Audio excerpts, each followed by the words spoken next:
Hey guys, welcome to Monday, welcome to Countdown Day. And last week, because of the time of year that we're in, we did the top 10, as voted on by fans, best Transformers of 2024. Well, today we have the results for the top 10 worst Transformers of 2024, as voted on by fans. Though this might be the worst of the best. That's going to be our topic this time around in the latest GotBot Counts Down.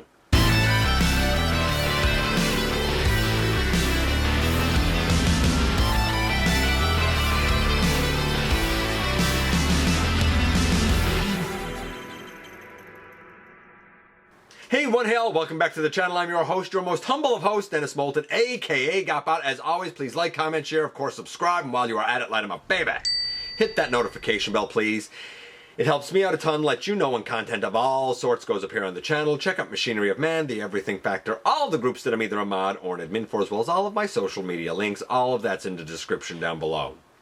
Also in the description down below, and if you're in a position to help the channel to grow, you can use the donate link. Check us out on Patreon, see what we have to offer to you through spring, or of course hit the join button at any given time and become a channel member. And this was definitely the harder one to do this year.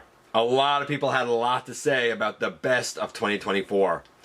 But a lot of people struggled with coming up with the worst of 2024 because this was generally a strong year. Now, I will note this caveat. Anything that's a gimmick, like one steps, or like the Transformers one, like, I'm going to call them Rock'em Sock'em, where you use your little fingers for stuff, or the little, finger puppet Tacticon things for Earthspark. None of that junk got included, because we all know that that could easily fill up a billion spots. All that stuff does, at least in my neck of the woods, I can't speak for where you live, is clog up peg space, take up space. None of it sells. It's all junk. I don't know why they keep doing this stuff. And before anybody says, oh, it's for kids, stop insulting kids' intelligence. They're kids. They're not stupid. They know the difference between good and junk.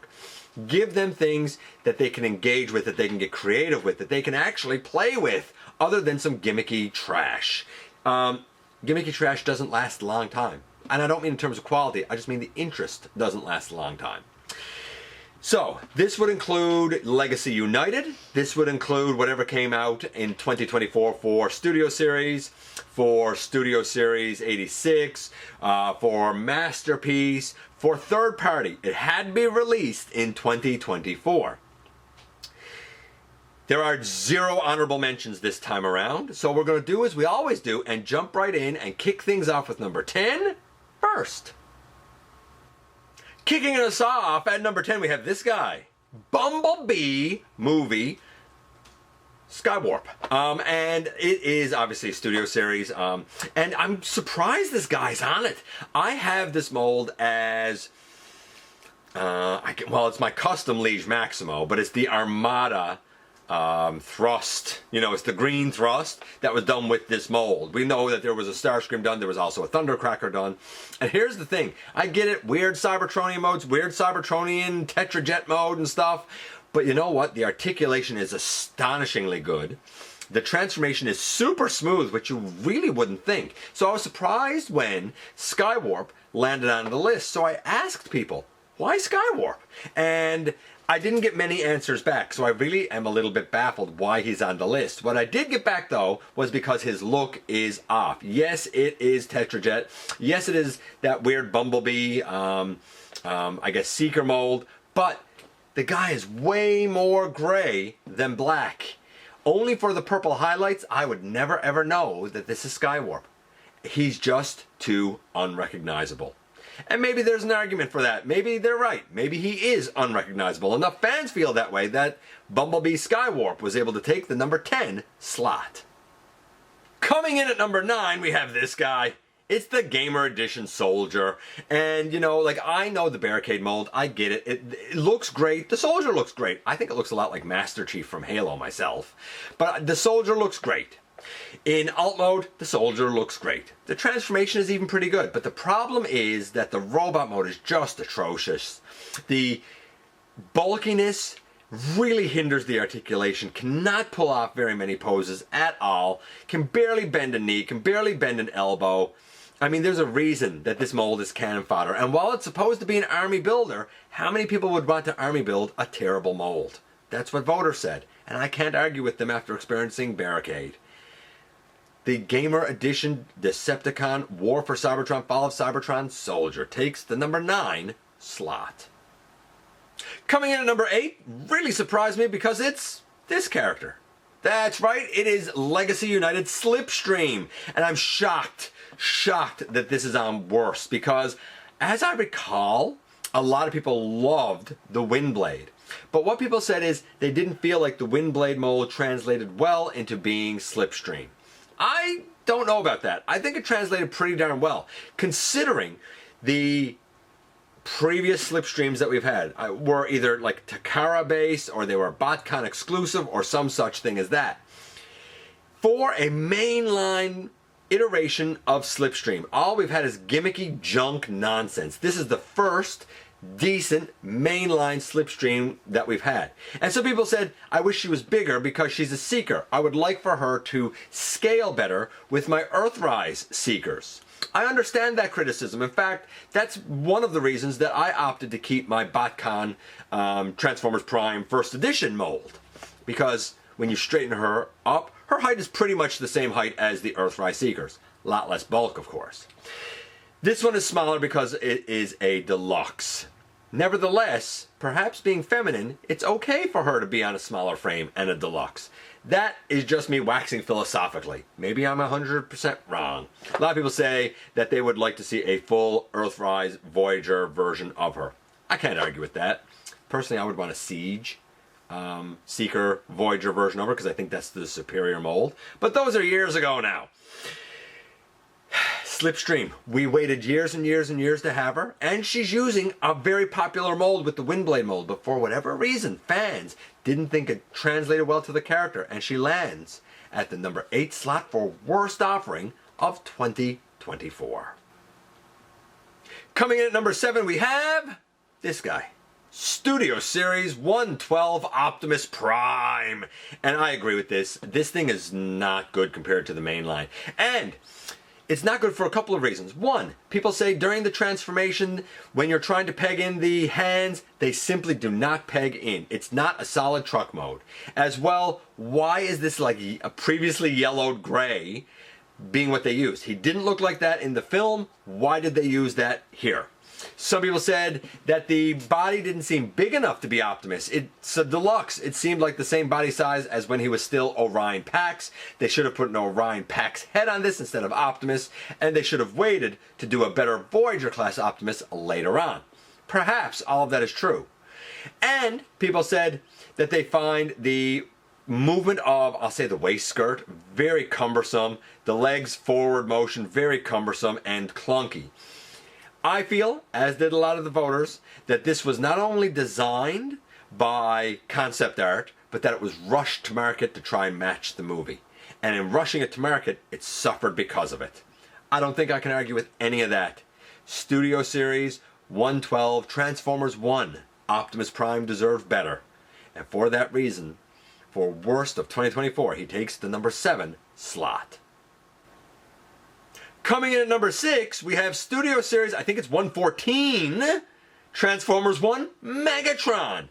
Not that this is a bad Megatron, but the biggest gripes that people had with this, the 3 biggest gripes that people had with this was, 1, why again is he a deluxe and not a Voyager? He was big in the film once he became all Megatroned up. This feels more like D16. 2, why is his fusion cannon puny? By the time he became Megatron, his fusion cannon was bulky. And granted, there is a kit coming out from, I think, DNA Design that will give Optimus alternate heads, including an Orion Pax head and new forearms and hands, but will also give a new fusion cannon with LED light, with an LED light for Megatron, as well as multiple faces. I get the gripe of the size, I get the gripe of the fusion cannon, and the last thing that people said is, despite a great transformation, despite a cool looking tank in robot mode, what is up with the ratio and proportion of body to leg? Either the legs look wildly too big or the body looks wildly too small. And for all those reasons, Megatron suffers. Optimus suffered, Megatron suffered. Again, just like Optimus deserved better and probably a Voyager, so does Megatron. And for that reason, he takes the number 6 slot. And now a hush falls over the crowd because we've reached the ever-coveted, ever-popular halfway mark. And at the halfway mark, we go to a popular member of a multi-pack that a lot of people ended up being disappointed in, by way of Squeezeplay. And like, I'm not disappointed with this. I like the Mind Wipe mold. I like this use of it. I will admit that the arms could be toleranced a little bit tighter. A lot of people said that they found their legs loose. My legs are fine. But what a lot of people said was, the legs of the the headmaster are loose. I agree. Those legs are very loose. But you always got the alternate head that came out a few years ago in Titan's Return if you want to use that one, which I'm possibly going to do. And a lot of people said when you transform him to his monster mode, it's kind of a boring monster mode. I suppose. I don't think that this is bad. I don't think that this is a failure, but in a year where we've had so many strong releases, I understand how the gripes might ruin the experience for you. And for that reason, Squeezeplay takes. By the way, a lot of people that said that they didn't like this guy that much thought that Fangry was a more successful mold reuse, which reused, I think, Grotesque. Anyway, you cut it. This guy here, Squeezeplay, took the number 5 slot. Coming in at number 4 shocked me, and it's Quake from the Legacy United line. And I had to ask people, why? The guy clocks in at a huge 95 grams. He has very little hollowness other than behind the forearms. A really neat transformation. I love the way the legs are done. So I asked people, and I got a few things back that I found very interesting. I think this guy suffers from some bad QC variants. Some people said, well, my chest will not stay up, it just flops down. I mean, mine doesn't, mine's fine, but I get that. Some people said the mushroom pegs for the arms are so loose that at a package, both arms just fall off and will not stay on when I put them back on. Yup, I see how that would ruin it too. Some people cited the terrible looking tank mode. I think in hand it doesn't look as bad as it does in pictures and video, but I get it. The tank mode does have some unfinished nature to it, including the inability for the turret to really turn smoothly. And some people said that they found the knee transformation to be really difficult, though I don't find that. I will admit that I find the knee transformation kind of ingenious. I get the gripes, I really do, but I really like this guy a lot more than I thought I was going to. This is one of those cases where I don't think I agree with the fans, but I respect the fact that they had their say, and I respect the fact that according to fans, this guy takes the number 4 slot for worst offering of 2024. Coming in at number 3 we have Vector Prime, and I'm shocked by this. The G-Axis mold is fantastic. Its reuse as Vector I thought was pretty darn good, I'll admit. I think he's smaller than he probably should be, especially considering the size of the original, but again, the original was a Voyager, and this is still a Voyager. So let that sink in. People said, he needs to be redone. He's not going to be redone. He's the Prime for Age of the Primes. That's been confirmed already. If you don't like it, I don't know. My advice would probably be get the DNA Design upgrade kit to make it a little taller, a little better, a little bigger for your shelf. I do think that he would benefit from bigger shoulder pieces, which the DNA set does add. Some people said these pieces fall off on theirs. They don't on mine. They're actually pretty tight on mine, but I do wish that this folded up a bit better. So I kind of get that gripe a little bit. I love the alt mode. A lot of people didn't like the alt mode. I like the transformation. A lot of people didn't like the transformation. I will admit these hinges here that are left over from G-Axis should have been gone. This is one of those cases where I thought that this guy was great. I thought he was fun. I love the G-Axis mold, and I like it used for this guy, even though I do have a version of the original. The big win here for me was a bicep swivel. Not gonna lie. Do I think the DNA Design set adds to it? Yes, absolutely. Do I think things could have been done to improve it? Yes. Do I think it was one of the worst? Top 3 worst? I don't think so, but fans did, and for that reason, based on fan vote, this guy takes the number 3 slot. Only 2 left, and at number 2 we have Legacy United RID Sideburn. And I wasn't going to get this guy, but I saw him and I said, you know what, why not? Why not? I think the robot mode is okay. Do I think it's better than the original? No. If you have the original, you have absolutely no need to upgrade to this. I don't have the original. I did review the, I guess it's Super mode, the red mode. That belongs to Maximal 10. And I've even told him, yeah, you don't need to get this one. I know you have the red one and not the blue one, but you really don't need to get this one.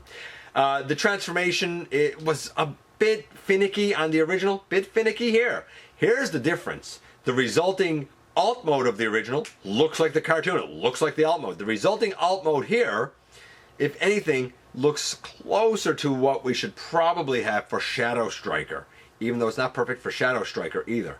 I think the robot mode screams Sideburn, but I think the alt mode leaned a bit more towards Shadow Striker. I don't know if the two of those characters sharing a mold was a bad idea, but it certainly seems like it. At least enough with fans that those who waited for him to get an update feel very disappointed. Bad enough that he was able to take the number 2 slot. And now very tippy top, number 1 worst Transformer of 2024. It's not an MP, it's not a third party, though there were some gripes about QC issues with Fans Hobby. It was not Studio Series or Studio Series or Legacy United, but it came from Studio Series 86. I know what you're thinking, Studio Series 86, but that line's been great. It is Steeljaw. Waited so long for this guy, and the guy got a parts form to get in his lion mode. When he's in his cassette mode, he barely fits in Blaster. In his line mode, while it's nice to have some paint on the mouth and stuff, like, what about these paws? They're supposed to have gray on them. That's not there. The articulation is super limited. The transformation is boring, dull, ineffective. Poor transformation, inaccurate look and inaccurate paint, and parts forming in order to accomplish the robot. This guy is an absolute failure. Absolute failure. I'm not even going to say it was a nice attempt. One guy who voted for him said, I feel like it's nitpicking. I said it's not nitpicking. This guy's crap. And you know what? I stand by it. I agree with the voters this time around. And Steeljaw takes the number 1 slot. And there are your fan-voted worst Transformers of 2024. Some I agree with, some I don't. I'm sure you feel the exact same way. Others that had votes would include Gamer Edition Barricade. I can't remember if he came out this year or last year, though. Transformers 1 Mainline Sentinel Prime. The Power of the Primes reissue Optimus Prime, which shocks me because that's a great mold. 86 Springer.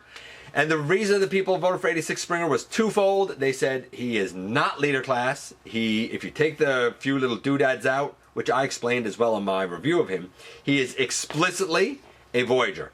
And people said that they found it really, really hard to kind of position the shoulders for car mode and to tab the hands in, which honestly I have the same difficulty. I find it really hard to tab the hands in. Find it a lot easier on the Siege, funny enough. Ruckus. Ruckus had votes. That one surprised me because I love Ruckus. 86 Bumblebee. And the reason that people said 86 Bumblebee is because it ain't Bumblebee. The chest is too square, and in alt mode, it still looks too square. It's hubcap, or it's bumper, but it's not Bumblebee. The Thunder Machine, Soundwave, G.I. Joe crossover. Why would Soundwave hang out with the Dreadnoughts? Let's see. The Bumblebee. I guess it's concept art Rumble. Yes, that thing just turns into a square. It's not great, and it's not fun. Missing Link Optimus Prime had a couple of votes. That one surprised me. The Hound from the 5-pack, not because Hound's bad, but because the way he was released was bad, and therefore makes a lot of people bitter. People didn't necessarily want the other 4. They just wanted Hound. You should have just released Hound. Shard, because I can't see a rock, a bunch of rocks as a helicopter. Missing Link Bumblebee, because it's wildly overpriced for what it is. Boulder Crash, because of the junk on his back. I guess Geocron could have probably also fit in there. Sandstorm. A lot of people didn't like Sandstorm because of the toy accurate over animation accurate face. 86 Optimus Prime, though that was a joke one. I said it's gonna go counted anyway. The Revenge of the Fallen 15th anniversary Amazon exclusive 5-pack version of Optimus Prime. The Legacy United Ravage. The one Quintesson High Commander. The reissue of Legacy United G2 Optimus Prime. Studio Series Frenzy. Studio Series Rumble. Them and more. Holy moly. Dead Ratchet. What about Dead Ratchet? He had votes as well. Yeah, them and more. I didn't realize that there were so many that fans were actually disappointed with in 2024. I thought that we were going to struggle to come up with 10, let alone have 10 and more. But none of them kind of fit the parameters for honorable mentions this time around. Go figure. Anyway, let me know if your favorites, if your least favorites, made the list or not. I appreciate you guys coming by, giving me some of your extremely valuable time. I do know how important it is to you. If you're in a position to help the channel to grow, you can use the donate link. Check us out on Patreon, see what we have to offer to you through spring, or of course, hit the join button at any given time and become a channel member. While you're at it, hit the subscribe button, stick around, have some fun with us here on the channel, and don't forget, not for a moment, not for a second, that you right there, you do make a difference in the world. And I look forward to the next time that you and I get together to have another visit, either in the live streams on Thursday nights, at the stop motion premieres, or the old-fashioned way, right here inside the videos.